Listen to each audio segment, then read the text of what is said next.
America's values are under attack. They are the center of the division that is occurring within our country. Whether you are on the left or the right or somewhere in the middle, your goal is to redefine or maybe hold on to the American values that once existed 20, 30, 40, 50, 60, 70 years ago.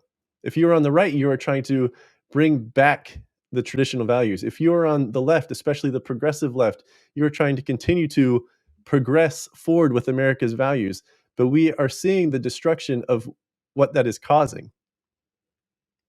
So, what should our American values be?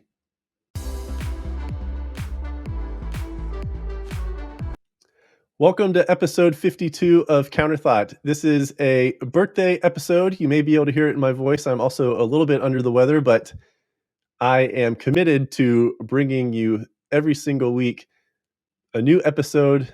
Again, I started off this podcast for myself, but I have since realized that it is well beyond just for me. It is for you and for those of you who feel like you can't speak out or you are not ready to speak out. So I am glad to do this each and every single week, whether I am just a little bit sick and stuffed up like I am right now. Um, I'm just glad to be here and to be with you and to talking on your behalf. And thank you for your support. But Memorial Day was this past weekend. And like I said, this is a birthday episode. I am into my mid 30s. I'm actually wrapping up, coming up on the back end of my mid 30s. And with each birthday, I'm starting more and more to take some time of reflection. And last year on my birthday, if you go back and listen to that episode, it's going to be probably episode 4 or 5, something like that. I mentioned, I'm turning 35, and based on life expectancy, my life is almost half over, and I didn't really like thinking about that. That kind of took like a dark turn, a little morbid turn to think about death. But I was reflecting upon, okay, well, what have I done in my life, right? I've been out of college. I've been an adult now for the same amount of time. I've been an adult for as long as it took me to become an adult, 18 years. Wondering, okay, looking at my life, what have I accomplished? I've been out of college, finished my master's degree now 11 years ago. Just this past month would be like the 11-year anniversary since I finished grad school. So I'm looking and I'm like, okay, what have I done? I have a good job. I have a great family. I have great friends, great community, great extended family. All of these things I'm very appreciative of. But when it comes to looking at what have I really done with my life and what am I really fighting for? What do I stand for? I'm taking more and more time to reflect upon that. And I would put this podcast in there as, maybe my contribution to society. Standing up for American freedom, culture, and values through this podcast. Yes, and along with that, I should be, as a Christian, going out and making disciples, following the Great Commission. But beyond that, this podcast is, I guess, my second thing that I'm doing to try to actually leave my handprints, my fingerprints on America. So again, thank you for your support each and every single week. And whenever you like something of mine, please share it. Grow the podcast. That's all I ask. So Memorial Day was this past weekend. Memorial Day, we are remembering those who paid the ultimate sacrifice for our country. Those who not only were part of the military but died in war. And I couldn't help but think the boys, the men, the women who gave their life going back to World War One, were they fighting for what America stands for today? Or if there was some way for us to pluck one of them back out from, let's say, World War One, World War Two, and say, hey, think of America then when you committed to our military and compare it to America now, would you still stand up for the values of this country? Would you stand up for, the what America is, right? We are supposed to be the best country in the world. We have slipped in recent years, especially like with education and caring for those who are less fortunate and so on and so forth. And I'll get into that a little bit more here in this episode. But I couldn't help but think, what would these men and women who gave their life for our country back in all the wars going back to World War One, would they say today that they would do the same thing for today's country? Or is our country today just too far gone? Each and every single day, you can see the fight for the soul of our nation, the values of our nation. You have the Democrat left, and they're being driven by the Progressive Party, the woke brigade, so to speak. Continuing, as I've said numerous times with this podcast, the fundamental flaw of progressivism is that you continue to want to do the next thing, even though the next thing isn't even good. Even if the next thing is not even good, a progressive mindset is, oh, well, we have to do the next thing. And then progressivism ends up eating itself because you can never sustain that. You can never sustain that. And then there's this mindset of victimhood and how victimhood should be rewarded, like it is a badge of honor. And we see these things in America just being pulled more and more to the left, and then you have those of us here on the right and maybe the center right, maybe even some moderate Democrats who are like, whoa, whoa, whoa, way too far, way too far. I mean, in my lifetime, in my 36 years here on Earth, the shift is drastic on the Democrat Party, way to the left. And the right, the conservatives, like myself, we're trying to hold on. You're thinking of like a tug of war. You have both sides, both teams. You have the flag hanging in the middle of the rope, and you are just tugging and tugging and tugging. And that's what I feel like myself and those of us here on the right, like we are trying to do. We are trying to pull that rope, pull that ribbon back over the line to bring us back to our conservative values, to bring us back to being in line as a country with the Constitution, to truly be a country that is, the land of opportunity, to where you can, if you are born in America, you have the opportunity, the ability to make your own life, to not be beholden to someone, to not be limited, but you have the opportunity. Now, success is not guaranteed and success is relative, right? So, but we want to, continue to be that country that gives you the opportunity to do what you want with your life, to make a life for yourself. And that's equality, which is what we once wanted as a country. We wanted everyone to be treated equally. But now equality has transitioned to become considered equity, which is equal outcomes. I did an episode on this. Go back and check it out. It's called Equity versus Equality. But equity is about the same outcome. And in that episode, I talked about, or maybe even displayed the image of the classic photo of, you know, three people standing behind a fence, looking over the fence to watch a baseball game. And you have one person who is able to see over the fence, like head and shoulders above the fence. The second person is able to see like just above the tip of their nose above the fence, and the third person is too short and can't even see over the fence. And then, you know, equality, or as it says, is in equity is, lifting everyone up so where they can see over the fence. Be at the same level to see the same thing in equal outcome. Whereas if you applied everything equally, they would all get boosted the same. And the difference in heights would remain, but they'd still all be able to see, maybe be able to see over the fence. So I recommend you go back and listen to that episode, Equity versus Equality.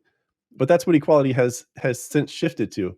This movement of trying to not just say, hey, you have an equal shot, everyone's treated fairly, no discrimination, but now to, hey, we need to make sure that everybody succeeds, and we need to make sure that everyone succeeds on the same level. But is that a value that we truly want for America? Because if you are trying to, for equity and equality, if you are trying to get everyone to have the same result, then you are limiting certain individuals. Something has to be taken from someone else to be able to be given to someone else.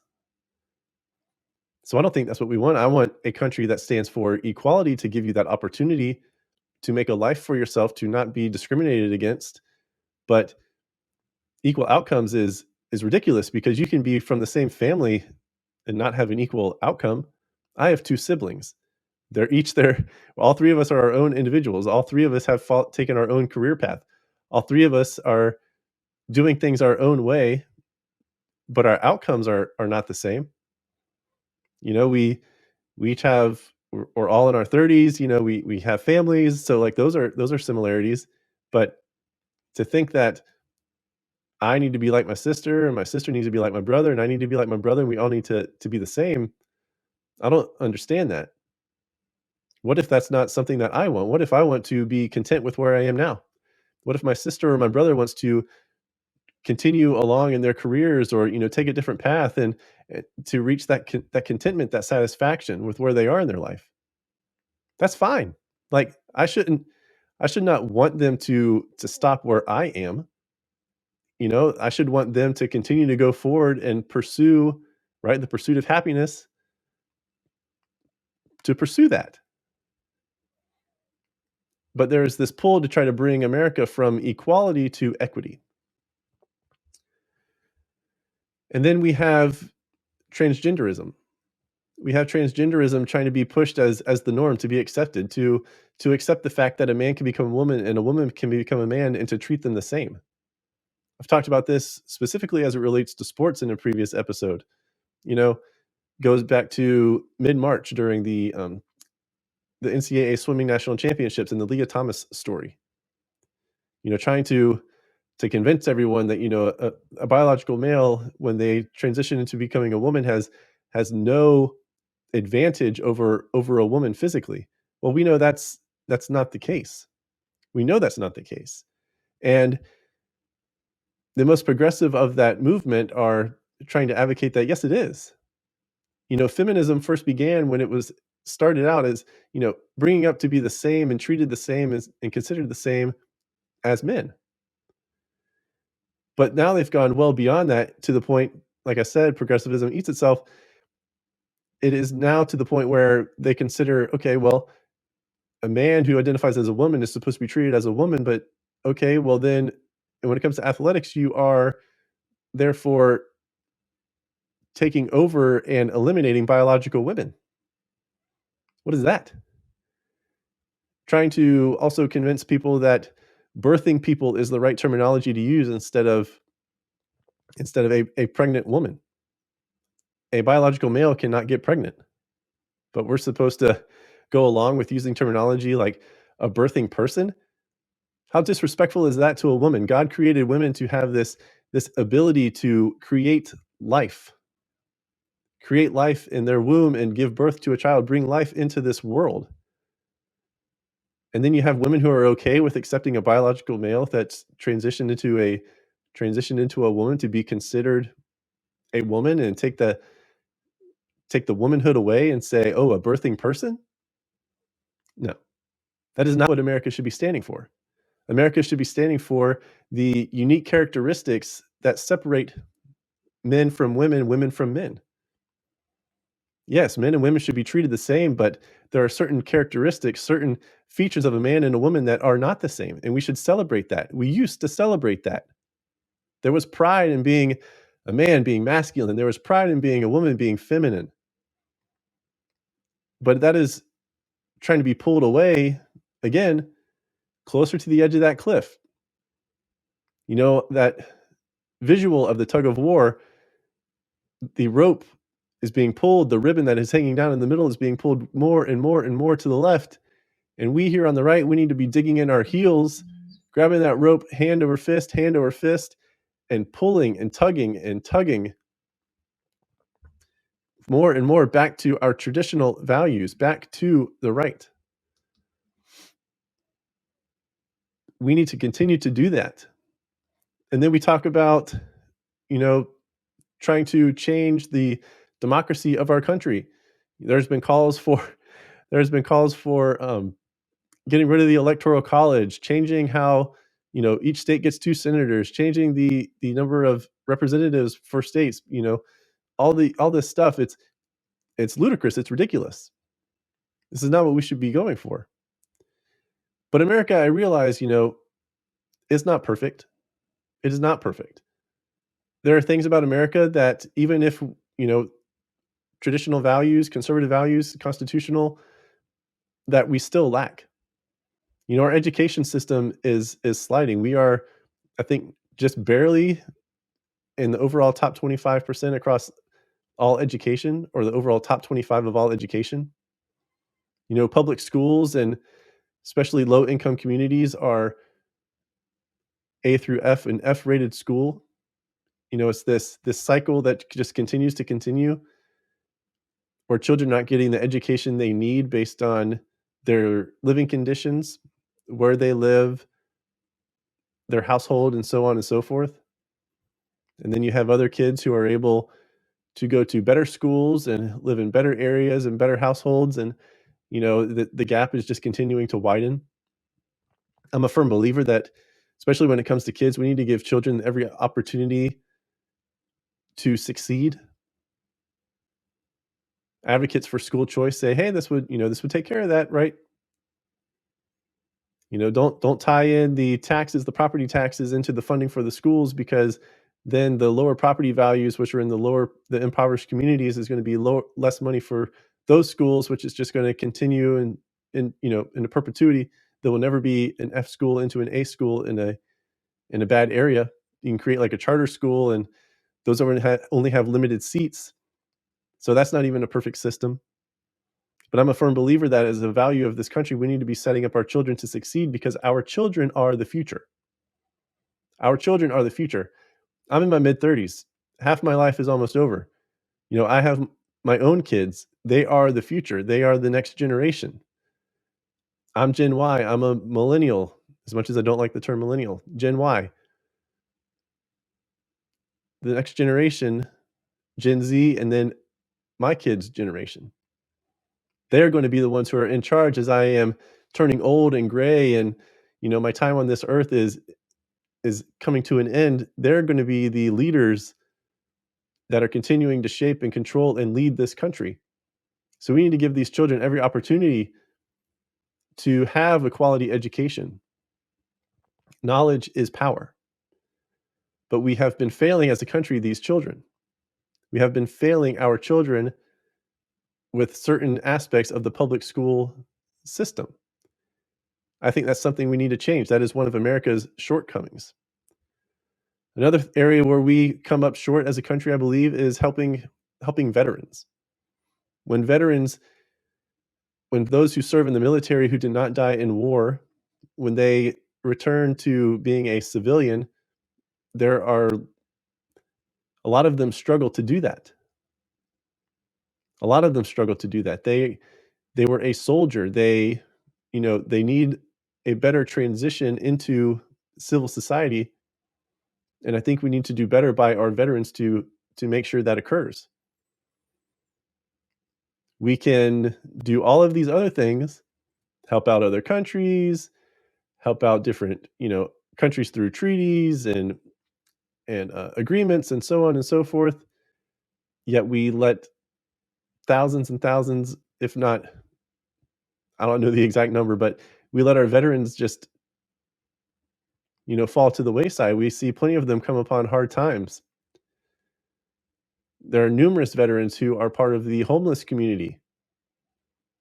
I don't know every decision they made to get to that situation, but is there something that we as a country didn't do that could have prevented them from sliding into a situation where they end up homeless?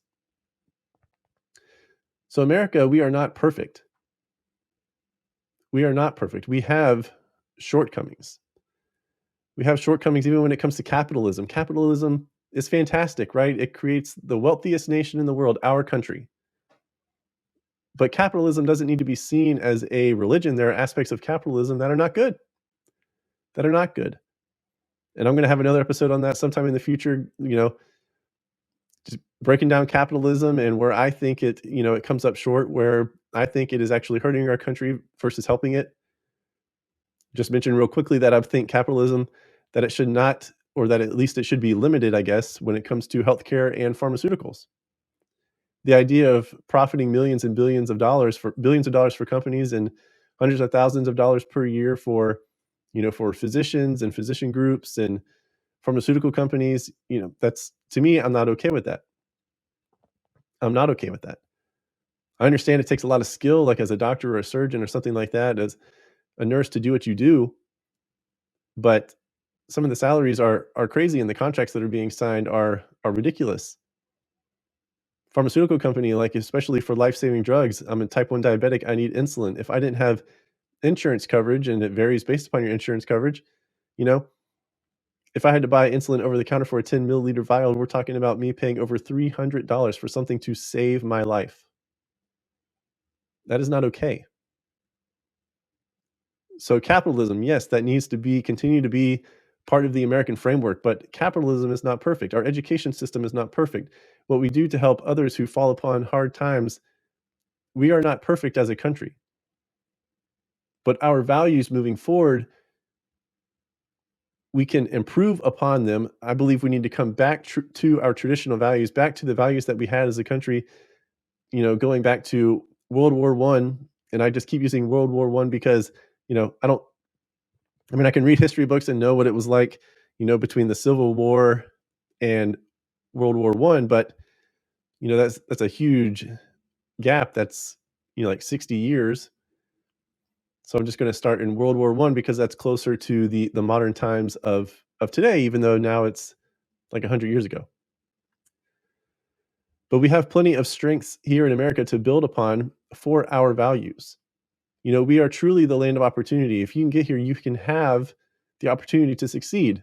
Touched upon that earlier. America needs to continue to be that. That needs to be our value, one of our core values, one of the things that we stand for as a country, to be the land of opportunity. Say, hey, you come here legally, legally, you come here, you have the opportunity to make your life how you want it. That we need to continue to be that. We need to invest in those who were born here or those who come here legally as an immigrant and are working and are contributing to our society. We need to continue to be the land of opportunity.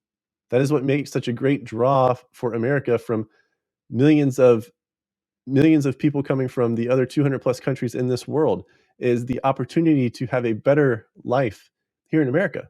And that's something I'm proud of. That's something we need to continue as a country. That needs to be one of our core values, the land of opportunity. We also need to hold the Bill of Rights, right? I've touched upon the Constitution a couple of times here. I've slipped it in. We need to abide by our Constitution and stop trying to change it. More and more constitutionalists on the Supreme Court. Right now, we have about 5.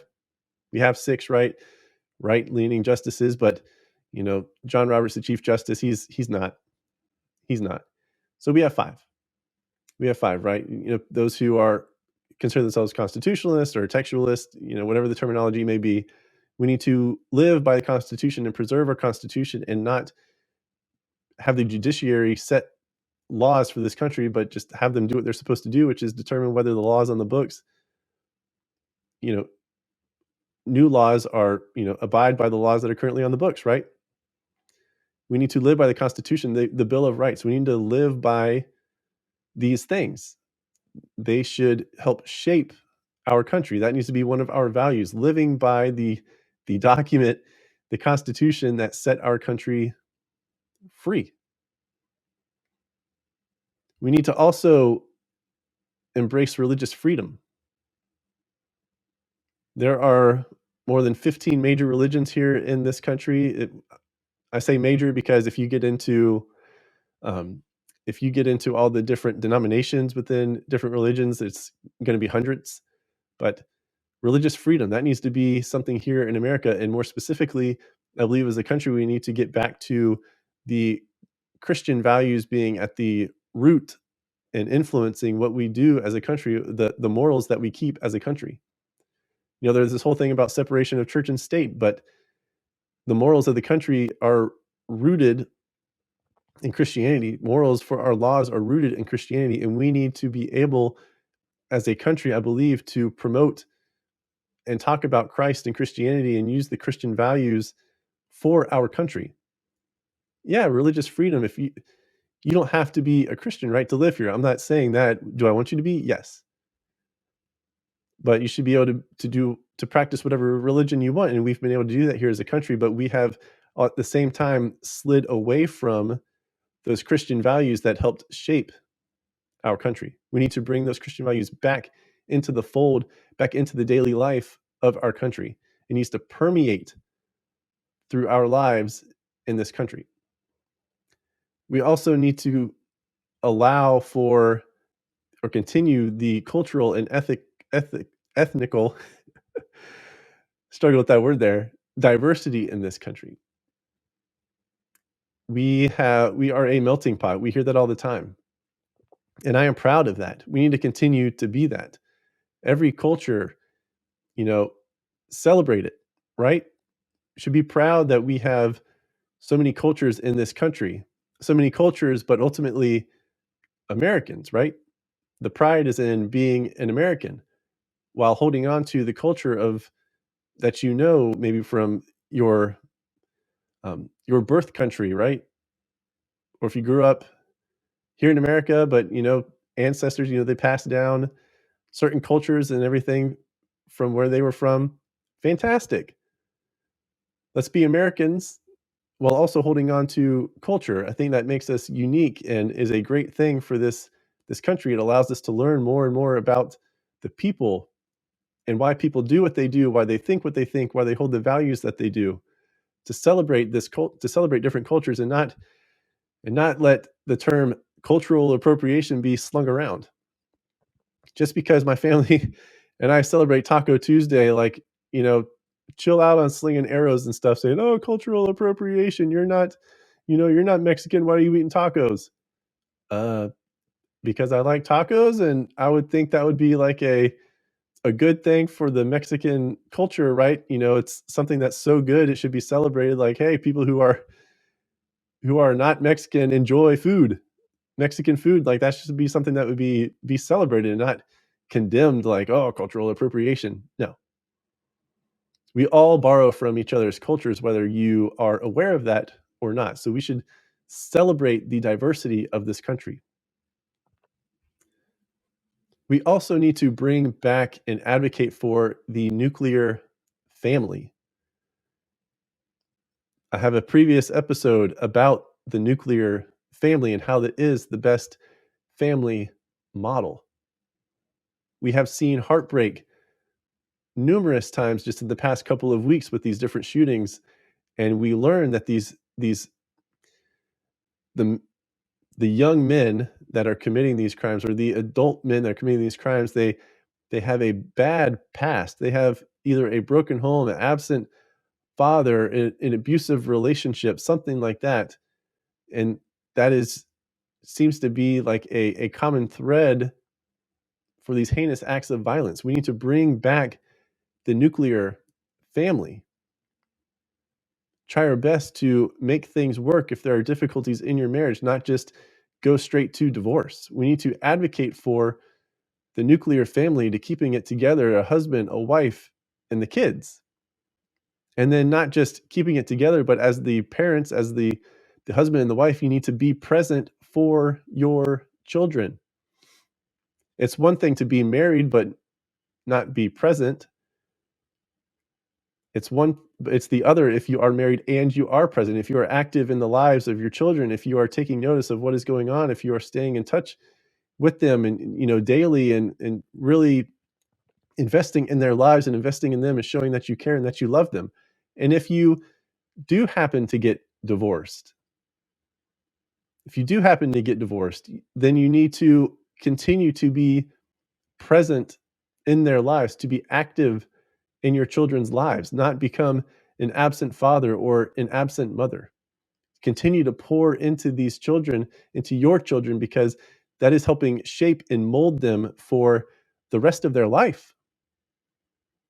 Legally, you only have them for 18 years, but life expectancy is somewhere around the mid 70s, about 78 years old. So, for three more times that amount of time, they are legally on their own. You only have a finite time. It's just over 900 weeks from 0 to 18 years old to shape them, to pour into them, to capture in those memorable moments, making moments matter. We need to truly advocate for the nuclear family. And if it's again, if it doesn't work, then you need to still be present in your children's lives. I'm a child of divorce, but both my mom and my dad made sure that the two of them were present in my life and my siblings' lives so that it was, I guess, I mean, they loved us, right? Obviously, but it did not become like a broken home. And I am thankful for that. That could be that could be like in the minority when it comes to divorce situations, but that is what we should strive for. First, to stay married. Second, if a divorce occurs, for both the mother and the father to still be present in the children's lives and not to take out like your vendettas against your ex-spouse and then bringing the kids into the mix and it ultimately having a negative impact on the children's lives. Again, everything that we are doing with our values is not only impacting us in the present, but is also going to impact us in the future. And our future are our children. We need to do everything that we can to make sure that our children are being raised up and set for the best path forward in their life to be a successful contributing member of society when they reach adulthood. So the values of this country, I believe needs to be being prideful to be an American, investing in our children, their education, their future. We need to make sure that we are taking care of our American citizens, our veterans, those of us here in our country first and foremost. We need to make sure that we are advocating for the traditional values of our country, for Christian values in our country, to advocate for religious freedom, to advocate for celebrating cultural and ethnic diversity. We need to be advocating for these things. We need to be, supportive of the inalienable rights, life, liberty, and the pursuit of happiness here in this country. We need to get rid of this mentality of victimhood and that is something that should be celebrated. We should be advocating for equality, not necessarily equity. We need to be advocating for freedom of speech and not uh, censorship or suppression of speech or violence against speech because you don't like what someone said. You know, this mob mentality, that is not something we should be standing for. We should be advocating for the nuclear family. We should be advocating for present mothers and fathers.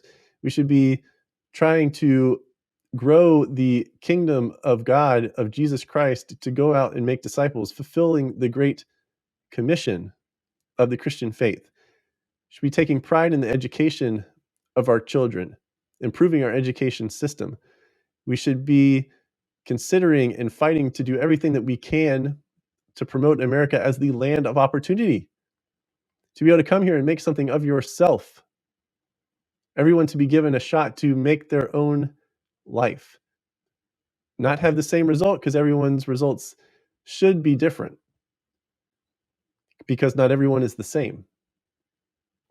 But to truly be that land of opportunity that we once were seen as like this beacon on a hill. We as the American people on the conservative right, we need to be advocating for these values. These are the values I believe that we need to be advocating for.